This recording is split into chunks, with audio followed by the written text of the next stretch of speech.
with our keynote address on emerging technologies, universities of tomorrow by Professor Dr. Ataur Rahman Sahab.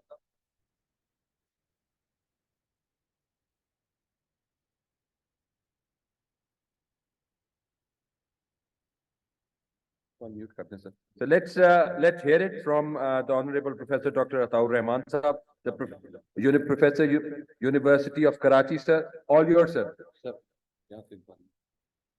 Bismillah ar-Rahman ar-Rahim. Assalamu alaikum. It is my pleasure to be here with you this morning.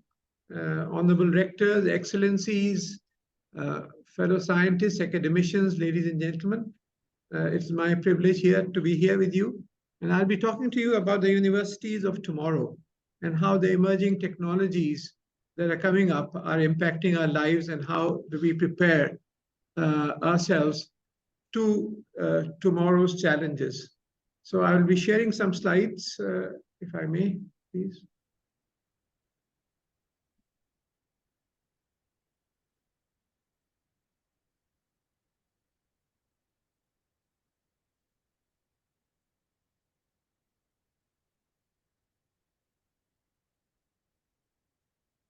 Okay, so basically, what we have. We live in a changing world, and it is innovation that is now driving economies. And countries that have realized that the key to their future lies in the quality of human resources, they are moving forward rapidly, leaving others behind. So we need to transform our economies to technology-driven knowledge economies, where innovation is the centerpiece and entrepreneurship, and where manufacturing leads to the production and export of high technology products. A McKinsey Global Report, which was published some time ago, predicted that by 2025, there'll be a $33 trillion impact of some of the new and emerging technologies, such as artificial intelligence and next generation genomics and others. And that is the challenge that we have for our universities, to prepare our youth for this changing world that we live in. And so the universities of tomorrow, the faculty will be largely virtual. There'll be virtual classrooms and virtual teachers. A lot of courses will be delivered through MOOCs, massive open online courses. And faculty may or may not be physically present. They will be from all over the world. And within the universities, these will be entrepreneurial universities with integrated technology parks and with industries setting up their own R&D centers for product and process development. And there will be a huge growth of an impact of artificial intelligence in every aspect of the teaching and learning and research. One such new university which is now emerging is the Pakistan Austrian University in Haripur, Hazara, which has a very interesting experiment. It has 9 foreign universities as partners. The university has been divided into different pieces, and various departments are then linked to various foreign universities. So there are 3 Austrian universities, 5 Chinese universities, and a German university.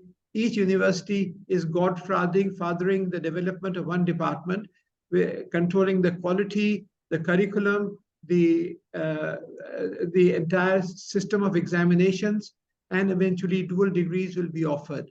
So this has the benefit that you can cherry pick the strengths of foreign universities and link up with them, and then get them to help in establishing high quality institutions in Pakistan. So the Pakistan Austrian University, the responsibility of the foreign partners is to train our faculty and also to have linkages with foreign industry. So the heart of the university is a large technology park, where there are many industries now present, and the focus of the university is on product development. So universities will judge, this university will be judged not just by the PhD output or citations or impact factors, but the actual impact it has on society. All students are required to spend at least 500 working hours in industry. This is a mandatory requirement. And many persons from industry, eminent experts from industry come and give regular lectures here. Mic अपने करीब कर लीजिएगा please, थोड़ी सी आपकी आवाज sir नहीं आ रही, थोड़ा सा माइक करीब कर लीजिए अपना. अच्छा, okay. Thank you, sir. Yeah, okay, microphone. Right, I'll try to move it here. So, thank you. So these are some of the, each of these departments has been linked to a foreign university. So in Austrian and Chinese and German university. So it's a very interesting model. It's the first university in the world of this kind, with such a large number of universities, each controlling the quality of one department and each linking up that department with its own industry in its own country. So these are new entrepreneurial universities. And as I said, artificial intelligence is coming in a big way. So, and there are adaptive learning platforms. For instance, there's Dreambox, which is available, which adapts the content and assignments according to the individual students' learning styles and progress. So the students are being continuously challenged, but according to their capabilities and absorptive capacities. So these adaptive learning platforms are coming up in larger and larger numbers, and they are providing students with a wonderful opportunity to grow within intellectually at their own pace. Similarly, the AI-powered adaptive learning platforms such as Newton and Smart Sparrow are offering personalized learning experiences by dynamically adjusting the content based on students' abilities and their absorptive capacities. The Khan Academy, which you have all heard of, has developed Khan Migo that again offers personalized tutoring services.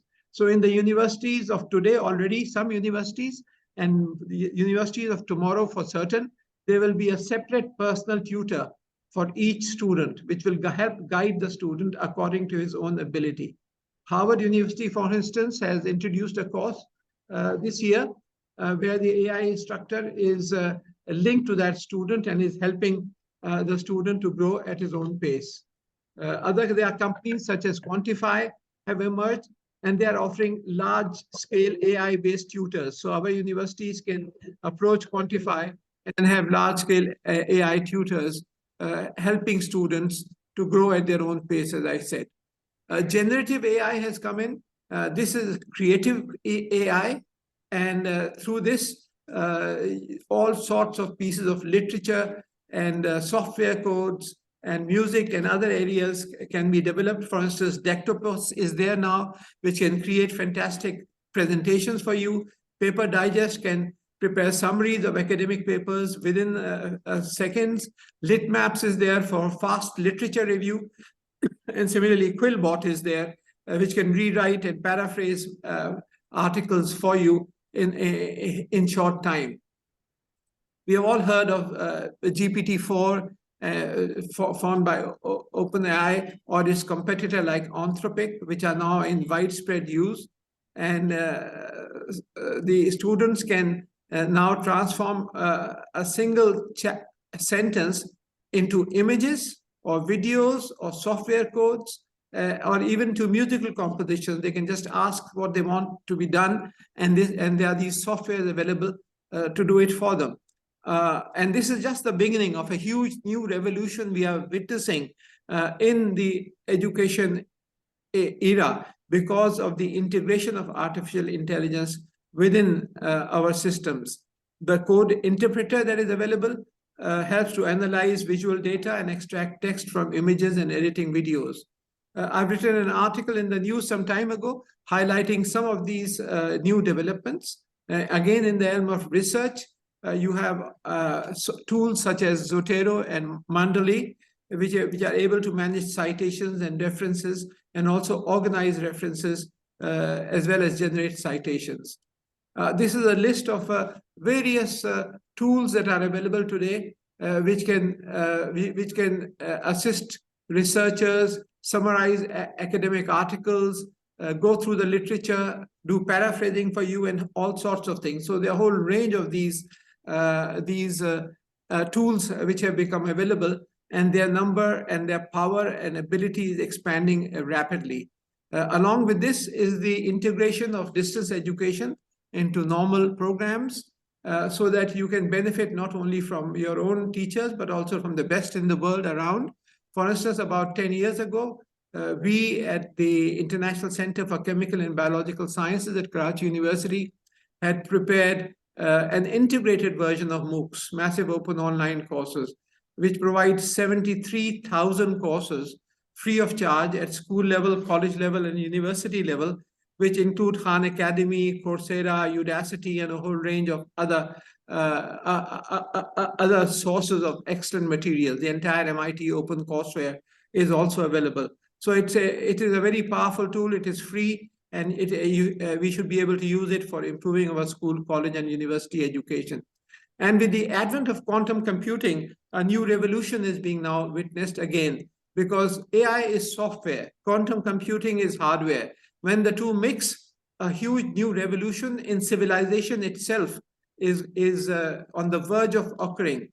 And whether it's the designing of new life forms, personalized medicine, origins of universe, prediction of the climate, long-term prediction of climate changes, or the stock market, you name it. It is already beginning to happen, and it will happen with increasing pace.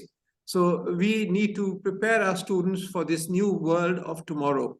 For Elon Musk, you have heard of Tesla cars.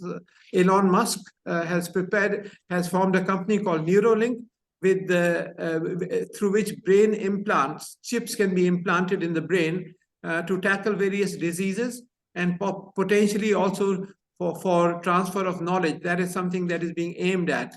So the FDA has approved the first clinical trials in May this year. And this opens up a new horizon, enhancing our own brain capacity through integration of brain chips.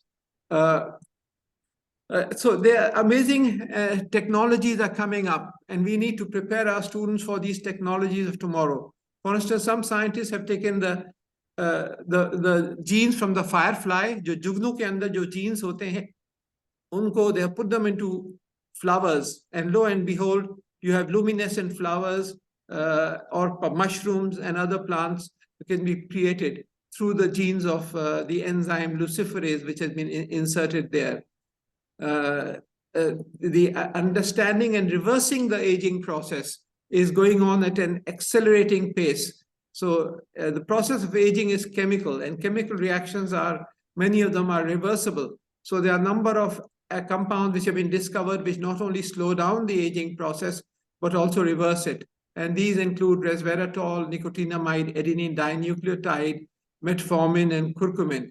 So it's thought that children being born today will have ages of 150 years plus because of these rapid changes and understanding of these processes. Similarly, gene editing technologies have come up through which you can change the characteristics of a plant and transfer characteristics from one plant to another, and that's opening up new horizons. In fact, the recent Nobel Prizes that were given were for discovering the processes involved CRISPR-Cas and the gene editing technology which are now developed. The 3D printing has come in, where parts of human kidney, living kidney, can be produced by three-dimensional printing. The understanding of the human brain, about 80 billion neurons, each talking to some 10,000 other neurons. So 80 billion times 10,000 synaptic connections. So what is the molecular basis of thought? Thoughts are not abstract. They are made of atoms and molecules. Which atoms, which molecules? So a lot of work has been done in our institute in this field on epilepsy, and we are now working on Alzheimer's and Parkinson's through the growing understanding of how the brain works, where thoughts are stored, how can they be recalled, and what goes wrong in diseases like Alzheimer's and Parkinson's. So that's another amazing horizon.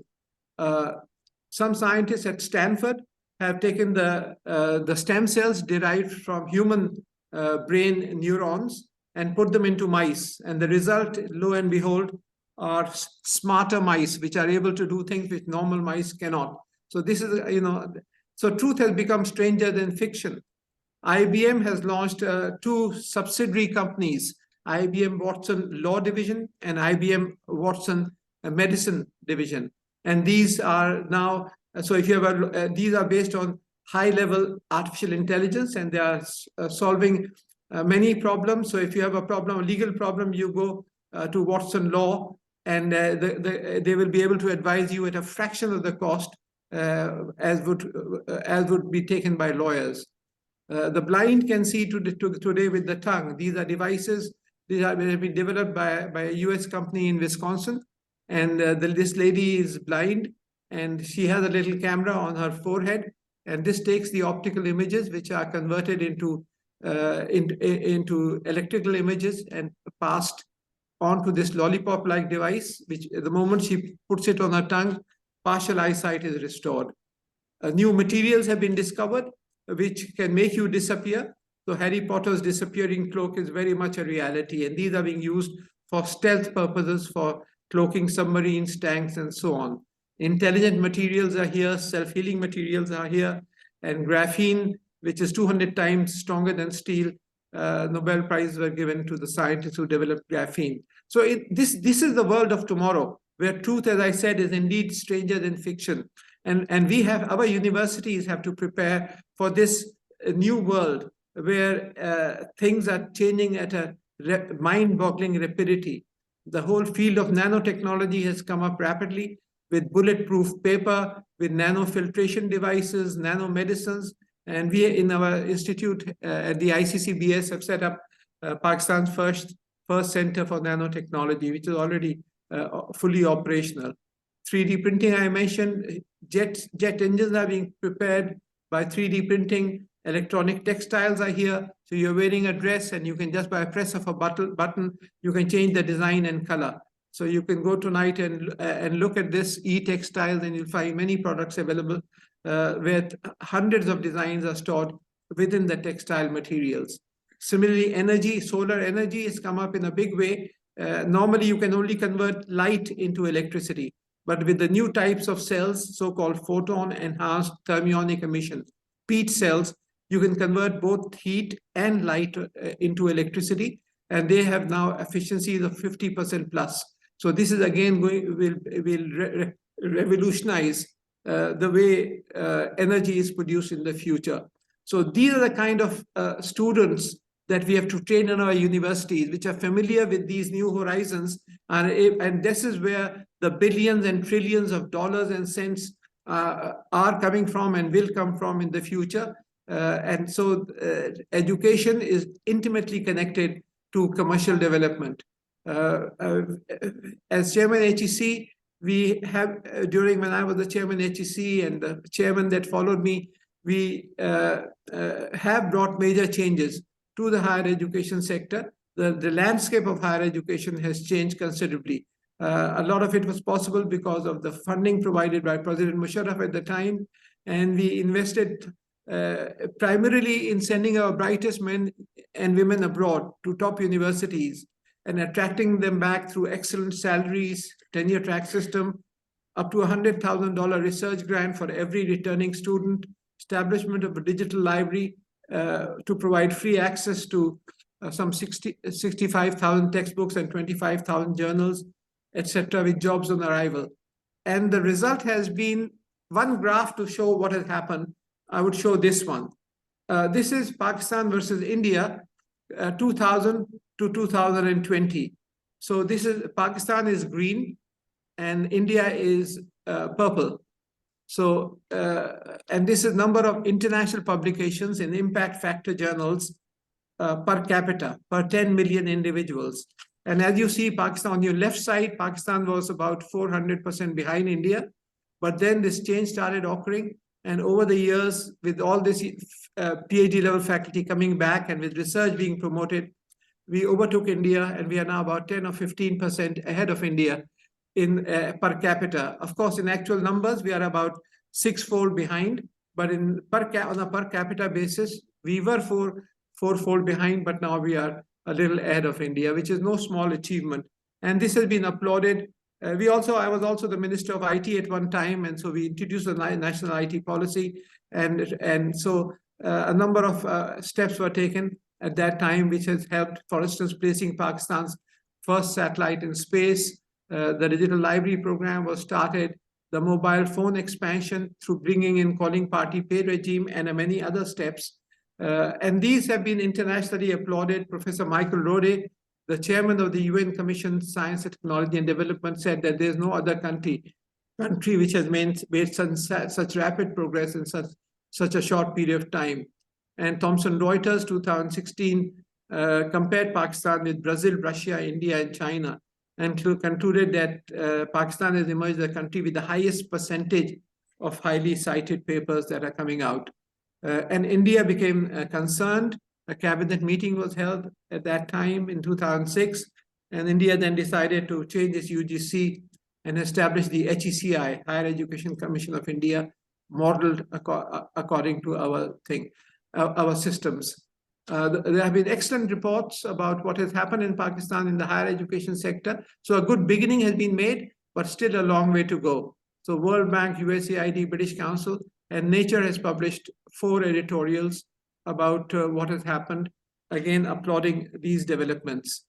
This book has come out recently, just last year, by Professor Fred Hayward, and that has a chapter on Pakistan, and it describes the rapid positive changes that occur in Pakistan, and quoted this as a model for other developing countries. So I will now just conclude by saying that all this happened in the HEC, and of course I was also in Comstech, and the building that you're sitting in was actually built by us from a grant from the Islamic Development Bank at that time. And this is a model building. You may want to go around and see, especially go up to the roof and visit the roof garden upstairs. But it was people like Dr. Akram Sheikh, who was Executive Director HEC and later became Deputy Chairman Planning Commission, and Dr. Suhail Naqvi and Dr. Mukhtar Ahmed, who you just heard a little while ago. They were all a part of the team, Riaz Qureshi, Awais Ahmed, and the IT area, Salman Ansari. So a determined group of people, and Dr. Mesar is still here in Comstech, so a determined group of people, and then the changes you witnessed happen. So I will conclude by saying that we need to move towards a technology-driven knowledge economy, and we need to go towards export-oriented growth with focused on high technology items, because that is where the money is. And we need to focus our universities of tomorrow so that they are not just imparting education, but preparing tomorrow's entrepreneurs. So these need to be entrepreneurial universities with built-in technology parks, with built-in R&D centers of companies from Pakistan and abroad, focused on new product and new process development, and focused on skill development so that students have problem-solving skills and not just rote learning skills. Thank you very much. So I'll just stop here.